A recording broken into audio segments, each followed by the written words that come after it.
Emerging economy है। मतलब आप देखें ना, वेस्ट का ना डाउनफॉल स्टार्ट हो रहा है। ठीक हो गया। जब वेस्ट का डाउनफॉल स्टार्ट होगा तो जो एशिया का ना इसका अपब्रिंगिंग स्टार्ट होगा। जब एशिया में फिर बड़े कंट्रीज कौन से हैं? रशिया, चाइना और इंडिया। और अभी वर्ल्ड का आप सारा कॉर्पोरेट वर्ल्ड देखें ना, वो सारे इंडिया की तरफ शिफ्ट हो रहे हैं। अगर हम नेगेटिव सोचें तो मेरे ख्याल से ये एक सिंगर है, नेक्स्ट टाइम 2-3 और होंगे जो इंडिया के लिए गाना गाएंगे। You stand on the brink of another Independence Day. Let us reflect upon the extraordinary journey that has brought you here. On this historic occasion, you are not just commemorating a date, you are honoring the relentless spirit, the unwavering determination. दूसरा, मैंने आपको बताया था कि इस वक्त भारत का इतना ज्यादा इन्फ्लुएंस है वॉशिंगटन डीसी के अंदर कि वो कभी भी किसी कीमत पर भी उनको नाराज करके आपके साथ रिलेशनशिप नहीं रखना चाहेंगे। मैं अफगानिस्तान के साथ भी इंडिया की तो क्या बात है ना, वो तो झुकता ही नहीं है किसी। आप एक मिनट के लिए अमेरिकन बन के जरा सोचें, आप उनको क्या ऑफर कर सकते हैं? What you have to offer? आपको खरीदने के लिए आपके पास पैसे नहीं है, एक्सपोर्ट करने के लिए प्रोडक्ट नहीं है, दुनिया के लिए आप एक लायबिलिटी बन चुके हैं, क्योंकि दहशतगर्दी पिछले साल 264 हमले आपके पाकिस्तान के अंदर हुए हैं। ये कभी भी नहीं करवा सकता, क्योंकि ये इंडिया जो मर्जी कर ले, पाकिस्तान तो पाकिस्तान है, पाकिस्तान जिंदाबाद, पाकिस्तान की आर्मी, ये कभी भी ऐसा होने नहीं देंगी। उनके इस वक्त इंडस्ट्रियल रेवोल्यूशन आ रहा है, वहां पे टेस्ला भी जा रहा है, वहां पे जेट इंजन भी बनेंगे, वहां डिफेंस भी बनेगा, वो चांद पर भी जा रहे हैं, वो दूसरा भी आईआईटी भी बना रहे हैं, अमेरिकन उनके पांव में फिर रहे हैं, दुनिया नीचे कर ली उन्होंने। Their vision has become your legacy. इससे भी पूछे कि पाकिस्तान में कौन सी ऐसी चीज है, तो वो कहते हैं जज्बा बहुत ज्यादा है। जैसा मैं डिसएग्री करूंगा, उस जज्बे से रोटियां नहीं मिलती, उस जज्बे से तरक्की नहीं होती।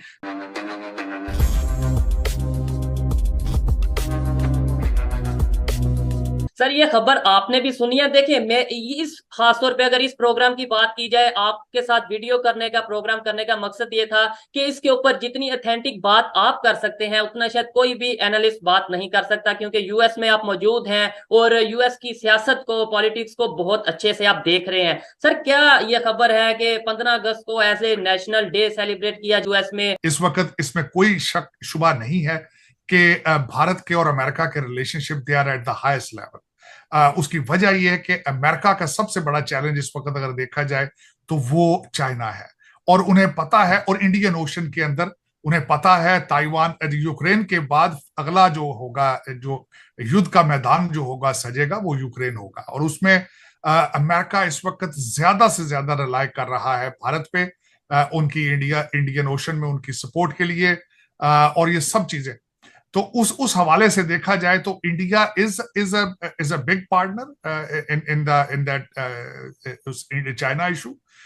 इस वक्त देखा जाए तो भारत और अमेरिका के relationship at the maximum, eight the highest. आपने हमेशा, अगर मुझे ये इजाजत देंगे, ये गिला रहा है पाकिस्तान से कि उन्होंने कभी भी फॉरेन पॉलिसी को उन्होंने फॉरेन पॉलिसी रखी ही नहीं, उसको जस्टिफाई करना तो बहुत दूर की बात है। इस वक्त आपकी फॉरेन पॉलिसी ये है कि जहां से आपको पैसे मिलते हैं आप उसके साथ होते हैं।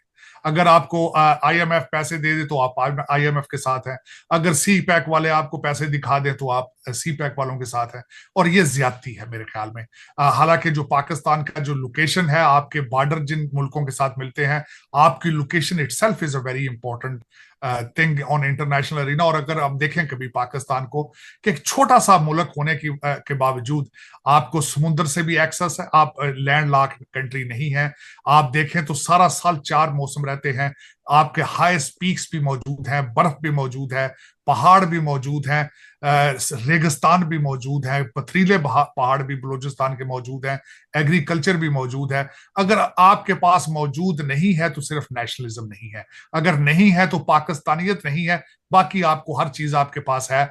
आप कभी अपनी मादनियात बेचने की कोशिश करते हैं लोगों को, कभी आप बॉर्डर बेचते हैं अपने अफगानिस्तान में डॉलर बनाने के लिए, आपने सारा पाकिस्तान तबाह कर दिया। आज आप वो आपके दुश्मन हैं, आज वो आपकी शक्ल नहीं देखना चाहते, आप आज आपके घर में घुस के वो मार रहे हैं। हमारे आर्मी चीफ साहब ने जाके कहा कि अफगानिस्तान दोहा एग्रीमेंट की खिलाफ वर्जी कर रहा है। वो दोहा एग्रीमेंट उन्होंने अमेरिका के साथ उनको गारंटियां दी थी, आपको गारंटियां नहीं दी थी, आपको वो बिल्कुल छोड़ के जा चुके हैं।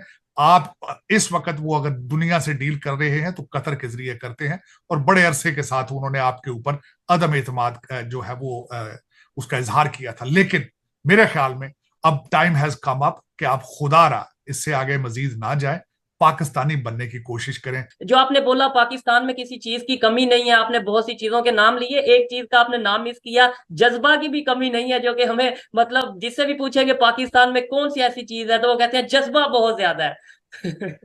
साहब मैं डिसएग्री करूंगा, उस जज्बे से रोटियां नहीं मिलती, उस जज्बे से तरक्की नहीं होती। जज्बा या तो फिर करके दिखाएं।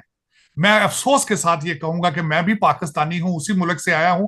एक खालिस दूध का गिलास पाकिस्तान में से नहीं ढूंढा जा सकता इस वक्त। आपके हालात ये है, आप कहते हैं जी कि आपके वजीर आजम और आपकी असम्बलियां सारे ईमानदार हो जाएं, लेकिन आपका एक मजदूर जो है, जो एक दिन का काम होता है वो 3 दिन में करता है, फ्रूट बेचने वाला भी फ्रॉड लगा रहा है, फकीर तक आपके फ्रॉड लगा रहे हैं, हर बंदा। पाकिस्तान के अंदर आपने शराफत प्रमोट करना छोड़ दी, अफसोस के साथ, अफसोस के साथ। हर बंदा दिहाड़ी लगा रहा है, हर बंदा एक दूसरे का खून चूस रहा है। ना ये इस्लाम इजाजत देता है, ना पाकिस्तान का जज्बा इजाजत देता है। जज्बा दिखाना है तो एज ए सोसाइटी मुझे रिजवाना का जज्बा बताएं, उसको इंसाफ मिलेगा यहाँ से? मुझे कोई उम्मीद नहीं उससे। आप किस तरह के जज्बे की बात करें? अगर जज्बा होता तो 76 साल में आप जिस हालत में पहुंचे हैं, तो वो जज्बा किधर है आज? वो जज्बा दिखाए ना, पाकिस्तान बचाएं। मेरा ये रिक्वेस्ट होगी 25 करोड़ पाकिस्तानियों से कि अगर आपके पास जज्बा है तो आप पाकिस्तान को बचाएं। आप इस वक्त आप अमेरिका के लिए इररेलेवेंट हो चुके हैं। जब से वो काबुल से गए हैं, बड़े जलीलो ख्वार होकर गए हैं अफगानिस्तान से, और बल्कि उनको गिले शिकवे हैं आपसे कि आपका आप डबल गेम का, और शिकवे थे उनको कि आपकी वजह से हम वहां से जलील होकर निकले हैं।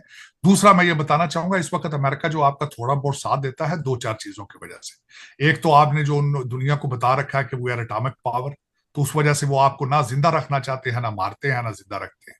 दूसरा मैंने आपको बताया था कि इस वक्त भारत का इतना ज्यादा इन्फ्लुएंस है वॉशिंगटन डीसी के अंदर कि वो कभी भी किसी कीमत पर भी उनको नाराज करके आपके साथ रिलेशनशिप नहीं रखना चाहेंगे। और दूसरा, अगर देखें आप एक मिनट के लिए अमेरिकन बन के जरा सोचें, आप उनको क्या ऑफर कर सकते हैं? What you have to offer? आपको खरीदने के लिए आपके पास पैसे नहीं है, एक्सपोर्ट करने के लिए प्रोडक्ट नहीं है, दुनिया के लिए आप एक लाइबिलिटी बन चुके हैं, क्योंकि दहशतगर्दी पिछले साल 264 हमले आपके पाकिस्तान के अंदर हुए हैं, टीटीपी वालों ने या दूसरे दूसरे दहशतगर्दों ने किए। तो आप एक लाइबिलिटी बन चुके हैं। आपके वजीर आजम शहबाज शरीफ साहब ने खुद फरमाया था कि दुनिया के सदूर मेरे फोन नहीं उठाते कि उन्हें पता ये पैसे मांगे। तो ये अगर आपके हालात हों तो दुनिया आपसे छुप कर भी आपसे जो करती है, मैं समझता हूं ये भी मेहरबानी है उनकी। वरना इस वक्त यू हैव बिकम इररेलेवेंट। आप जहां जाते हैं, कभी आपका पीआईए का जहाज पकड़ लिया जाता है कि पेट्रोल के पैसे नहीं दिए, कभी आप गैस के लिए कंपनियों से टेंडर मांगते हैं तो इंटरनेशनल कंपनियां टेंडर ही नहीं देती, उन्हें पता है आपके पास पैसे ही नहीं है। तो आप, मेरा मकसद है, मैं अब कहां से शुरू करूं, कहां खत्म करूं, मुझे कुछ समझ नहीं आती। लेकिन 25 करोड़ लोगों की या तो आंखें बंद हो चुकी हैं, कान बंद हो चुके हैं। ना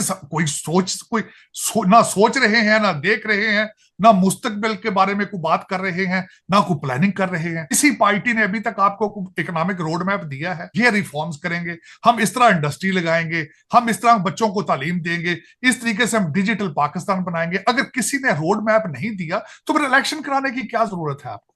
यही टूटी फूटी हुकूमतें, यही इलेक्टेबल जो है मुख्तलिफ पार्टियां बदल के फिर इस्लामाबाद पहुंच जाएंगे, फिर एक दूसरे का, फिर पाकिस्तान का खून चूसेंगे।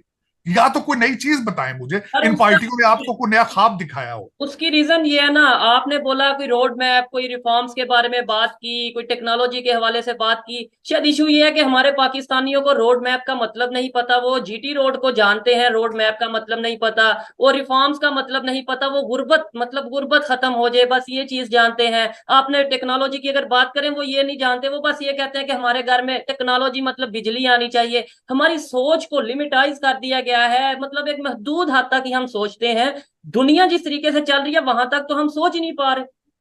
नहीं, उसमें मैं थोड़ा सा डिसएग्री करूंगा चौधरी साहब। उसकी वजह यह है कि हर बच्चे के हाथ के अंदर स्मार्टफोन है, सारा दिन टिकटॉक करता है, सारा दिन चलता ही टिकटॉक है ना। इशू ये है कि टिकटॉक से आगे कुछ नहीं देखते। चौधरी साहब, एक पार्टी जो है वो पूरी ट्वीट के ऊपर खड़ी है, ट्विटरों के ऊपर।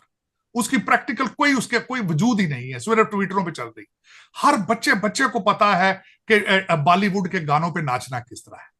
हर बच्चे को सारा कुछ पता है कि हमें लूट कौन रहा है। आज पूछे सबको पता है करप्शन कौन कर रहा है।